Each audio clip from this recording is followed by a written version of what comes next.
మేమంతా కూడా కొన్ని కొత్త కొత్త నిర్ణయాలను తీసుకొని మీ అందరి జీవితాలలో ఒక వెలుగు నింపాలన్నటువంటి కృతనిశ్చయంతో సీఎం రేవంత్ రెడ్డి గారు చాలా గొప్ప అవకాశాలు ఇవ్వడం జరుగుతుంది.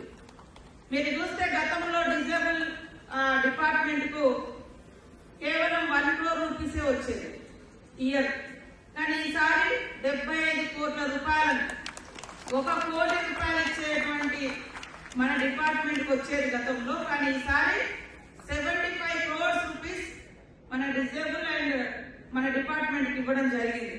ఈ యొక్క 75 కోట్లతోటి మన అందరి భవిష్యత్తును తీర్చిదిద్దడం కోసం మనకు కావాల్సినటువంటి మరి చేయి లేకుంటే చేయి కావచ్చు, కాలు లేకుంటే కాలు కావచ్చు, ఇయర్ కావచ్చు, అదే విధంగా స్వయం ఉపాధి పొందడం కోసం మరి ఏదైనా చిన్న చిన్న షాప్స్ పెట్టుకోవడం లేదా బైక్స్ తీసుకోవడం. ఇందాక అక్కడ మేము చూసినాం కొన్ని పరికరాలు, మరి అదే సైకిల్ లాగా ఉంటుంది ట్రై సైకిల్, వెనుక ఒక షాప్ పెట్టుకోవచ్చు.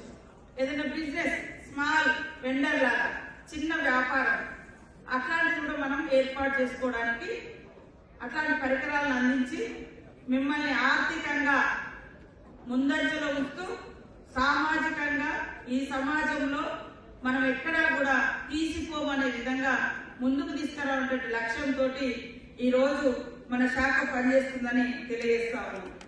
అదేవిధంగా ఈ మధ్య కాలంలోనే మనందరినీ ఒక జాబ్ పోర్టల్ కూడా గుర్తించి ఎవరెవరు ఏ జాబ్లకు సూట్ అవుతారు అని మన సెక్రటరీ గారు ఒక సంస్థతో ఎంఓయూ కూడా కుదుర్చుకోవడం జరిగింది. మీ అందరి డీటెయిల్స్ అన్ని మేము తీసుకొని ఆ పోర్టల్లో భద్రపరిచి